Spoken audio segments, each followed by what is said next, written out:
Bom dia, pessoal. Tudo bem? Seguinte, hoje eu não vou começar nenhum gênero novo com vocês, tá? Eu vou trabalhar um pouquinho as estratégias de construção textual, que nem todos têm dificuldade, né? A maioria de vocês alguns de vocês, na verdade, já têm bastante noção textual, mas nas correções, eu senti falta de organizar melhor os textos, tá? Então, assim, quando não se tem uma estrutura muito fixa desses gêneros, a gente percebe que há um desvio muito grande por parte de vocês. Então, a gente vai trabalhar um pouquinho essa organização, que são elementos que vocês já viram em outras ocasiões, que às vezes a gente pontua na redação, na correção, ou até fala durante as aulas, mas que talvez vocês não consigam associar o nome que nós damos a essas estratégias com o que nós esperamos que seja feito, tá bom? Então, vamos lá. O que são essas estratégias de construção textual? Vocês já conhecem, já ouviram falar e praticam, né, isso todos os dias na vida de vocês, que é esse conhecimento metacomunicativo, né? Então, essa linguagem, essa comunicação que é metacomunicativa. Então, ela é muito mais do que uma pura e simples linguagem comum.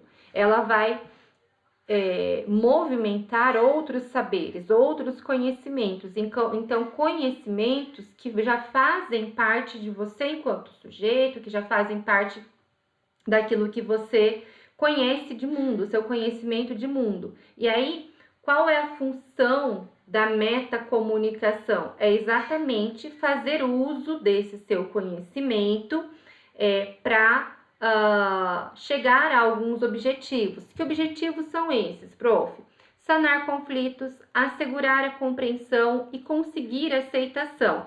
Então, um exemplo prático de como é que vocês sabem o que é metacomunicação e usam a metacomunicação o tempo todo nos textos orais, mas na hora de passar para o texto escrito, nós temos um pouco de dificuldade. Por quê? Porque nós precisamos, primeiro, fazer uso de uma linguagem formal, né? Segundo, o fato de nós termos uma prova de redação que cobra de nós uma estrutura muito organizada, deixa a gente um pouquinho preocupado, um pouco em dúvida em relação ao que nós estamos fazendo.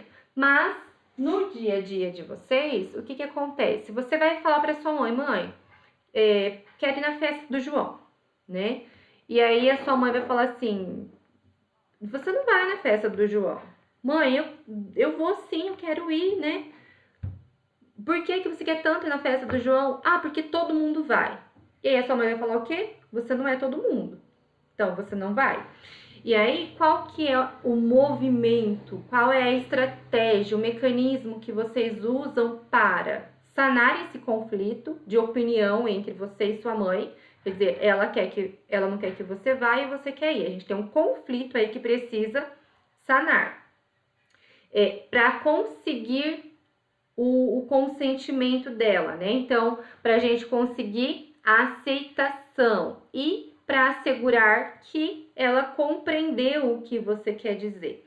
Então, ao invés de falar assim, olha, eu quero ir na festa do João porque todo mundo vai, o que é que você, que é inteligente, vai fazer? Mãe, me deixa ir na festa do João? Por que é que você quer ir na festa do João? Porque é aniversário dele. O João é o meu melhor amigo. Ele só vai fazer 15 anos uma vez na vida e vai ser muito importante para ele se eu for. Pronto. Né? Então, percebe como é muito diferente, é uma estratégia muito mais argumentativa. Você consegue sanar esse conflito porque, poxa vida, não é qualquer festa, é uma festa de aniversário de 15 anos que só vai acontecer uma vez. Então, você consegue assegurar esse consentimento, essa aceitação, consegue fazer com que a sua mãe compreenda a importância disso e sane esse conflito, tá? É óbvio que é um exemplo puramente didático, só para vocês entenderem quais são esses objetivos e como é que a gente chega a esses objetivos de forma muito simples na nossa linguagem do dia a dia, né? E agora a gente precisa fazer isso na redação. E aí nós temos aí algumas formas de chegar a essa linguagem, né, metacomunicativa. Primeira delas, relacionar a parte com o todo, que é exatamente para eu não gerar conflitos, para eu assegurar essa compreensão e conseguir que o meu leitor, o meu corretor, aceite o meu argumento como válido.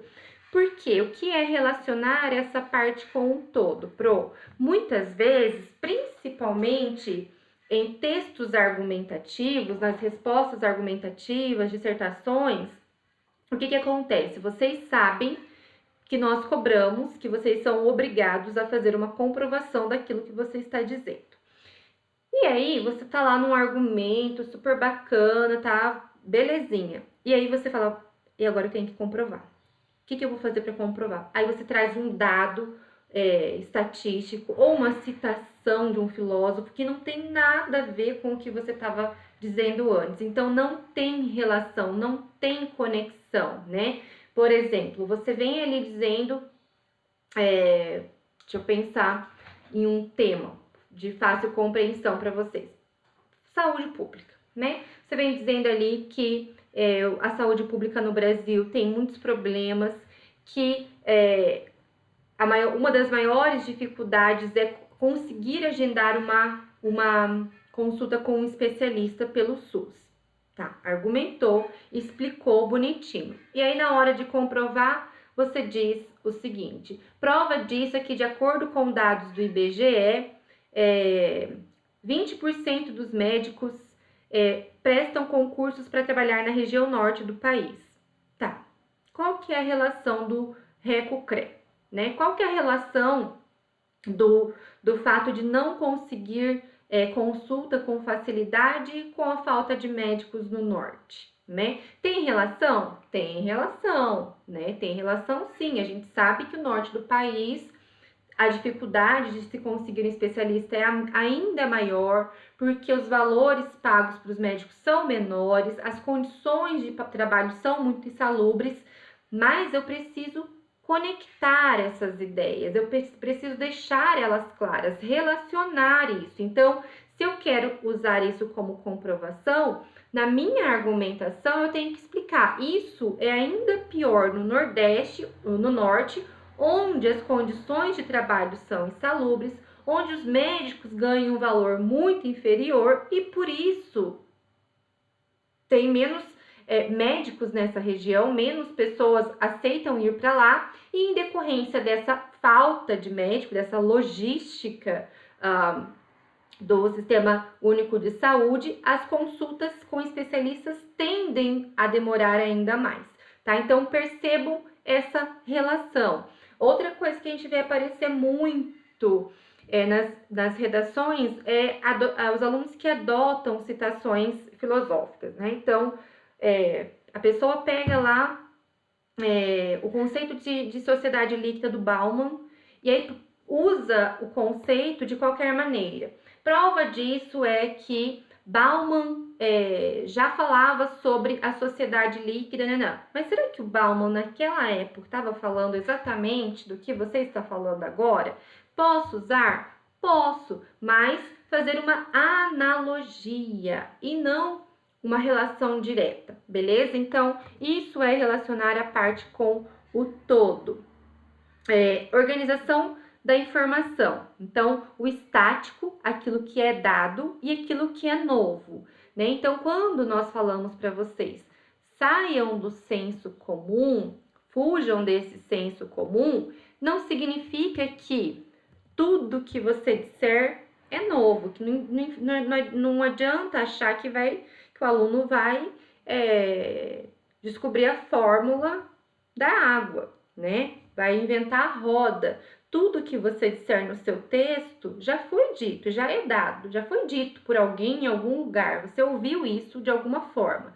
Mas, sempre vai ter essa informação que é dada, né? Então, sempre vai ter a informação de que o sistema de saúde público no Brasil é problemático, isso já é dado.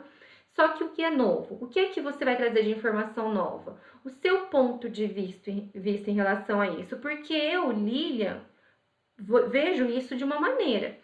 Você vai ver de outra, o João de outra, a Maria de outra, e é aí que você vai ganhar o seu corretor, né?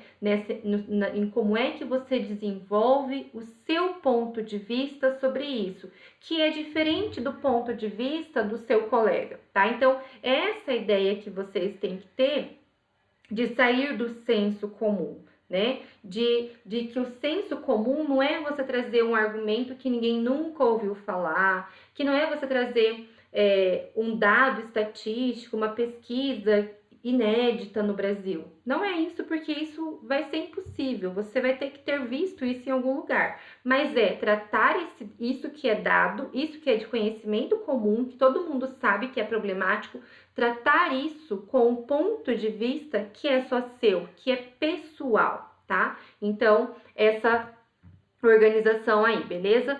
Formular hipóteses, teses, né? Então, quando a gente formula tese, a gente tem que dispensar tudo aquilo que não é necessário.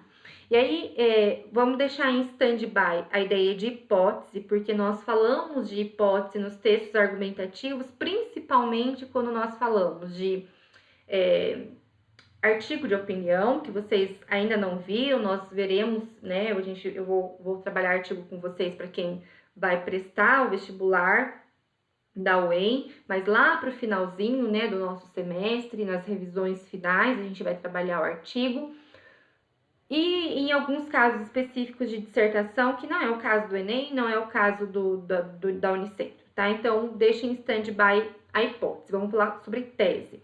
O que acontece na tese? A tese, ela é pontual, ela é objetiva, ela não pode extrapolar para a argumentação, né? Então, quando eu digo o Sistema Único de Saúde no Brasil tem deficiências, essa é a minha tese. Eu vou defender isso e a partir disso eu vou levantar 2 argumentos que vão aparecer, vão ser desenvolvidos depois, tá? Mas quando eu digo o Sistema Único no Brasil é deficiente porque falta médicos devido a distribuição de médicos pelo país e porque a estrutura física dos hospitais tem muitos problemas estruturais e falta de equipamentos e medicamentos, percebe que eu já extrapolei? Eu já estou argumentando, eu já estou dizendo o que eu penso sobre isso,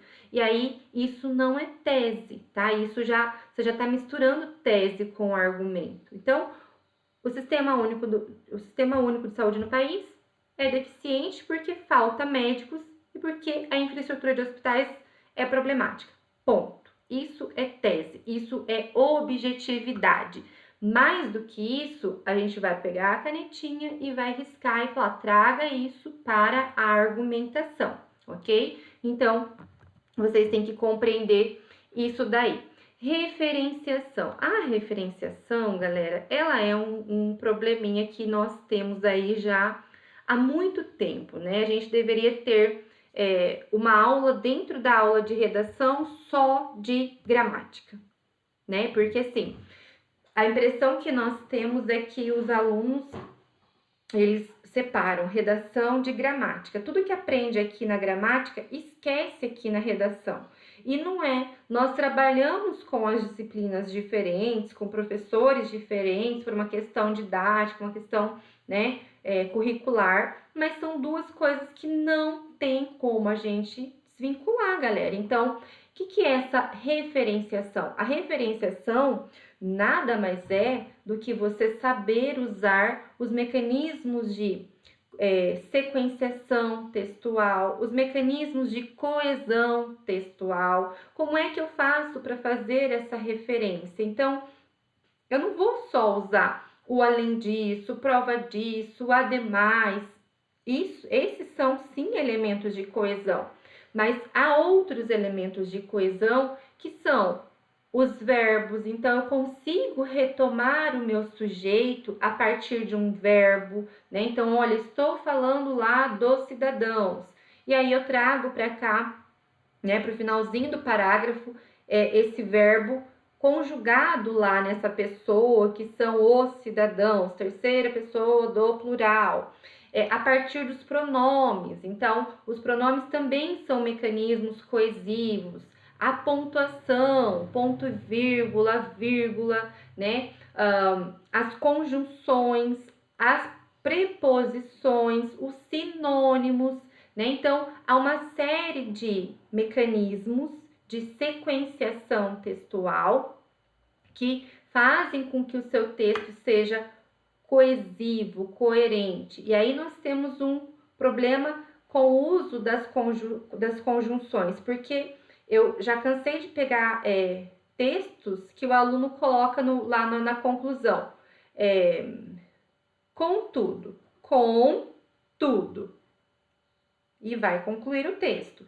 Mas ele não percebe que esse contudo conclusivo é o contudo junto, porque o separado é, olha, com tudo isso daí, parará, né? Ou o contrário, usa o junto quando na verdade quer somar informação, e o contudo junto, ele é adversativo. Então, tem que prestar atenção no sentido que isso está produzindo, tá? E não simplesmente colocar ali na dissertação, na resposta, quando vai comprovar, colocar o prova disso e vem com uma informação que não tem nenhuma relação.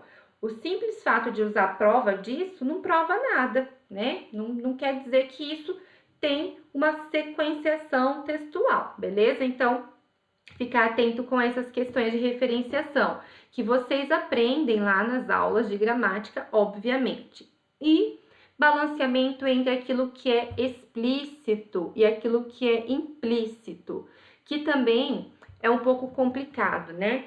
Agora a gente não está tendo monitoria, mas quando nós tínhamos, e isso é comum em todos os alunos, quando a gente tem monitoria, o aluno chega e aí você lê o texto do aluno com ele do seu lado e você fala, mas isso daqui?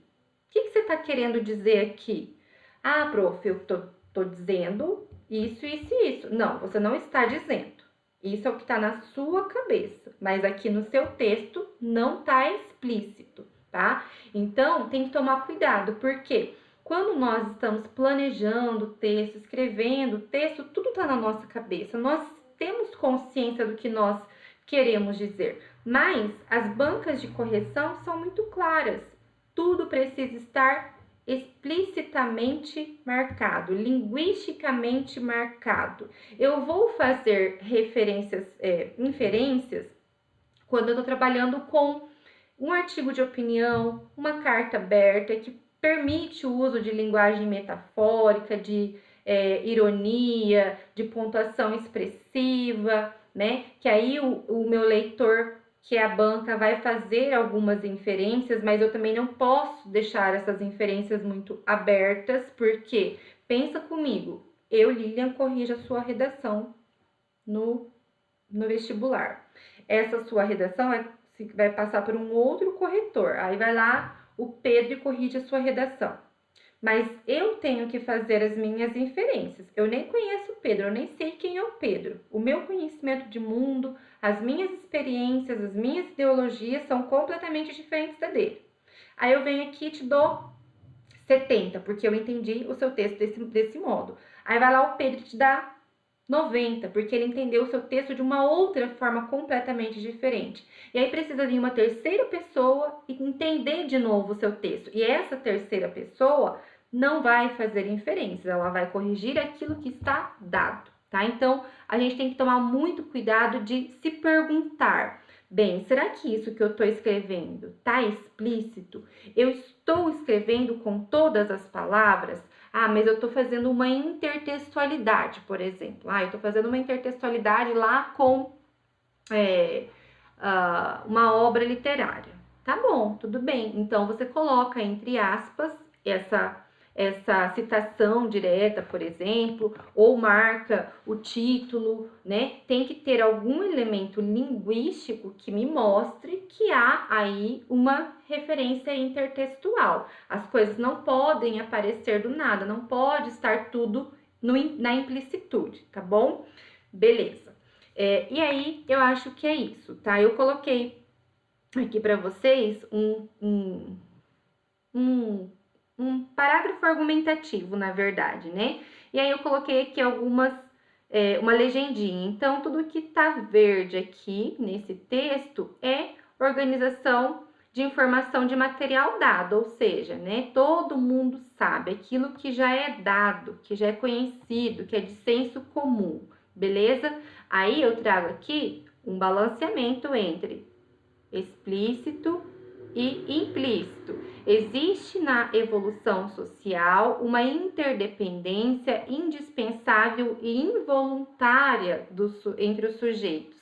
Percebem que eu estou dizendo, olha, para que a pessoa consiga entender que há uma certa interdependência, ela tem que entender o conceito de solidariedade orgânica, do Durkheim, ela tem que entender pelo menos o conceito de sinergia da administração, ela tem que entender que as pessoas dependem uma das outras, né? Então, é o tipo de inferência comum, o tipo de leitura e interpretação de senso comum, que não está escrito, olha, todo mundo depende de todo mundo, mas está escrito linguisticamente, explicitamente, a palavra interdependência entre os sujeitos. Então, tem uma explicitude aquilo que está sendo dito, tá bom? E aí, a formulação de uma tese, tá? Que na verdade, é a defesa, né, de uma tese, como se isso aqui fosse o segundo parágrafo de uma dissertação argumentativa,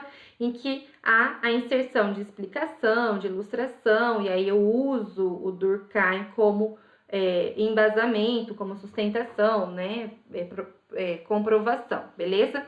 E depois eu faço uma citação direta desse filósofo. Por quê? Porque eu já estou falando dele aqui em cima. Então, eu consigo fazer essa relação dessa citação com todo o resto que eu já disse antes e vou relacionar com o que vem depois, ok? Beleza.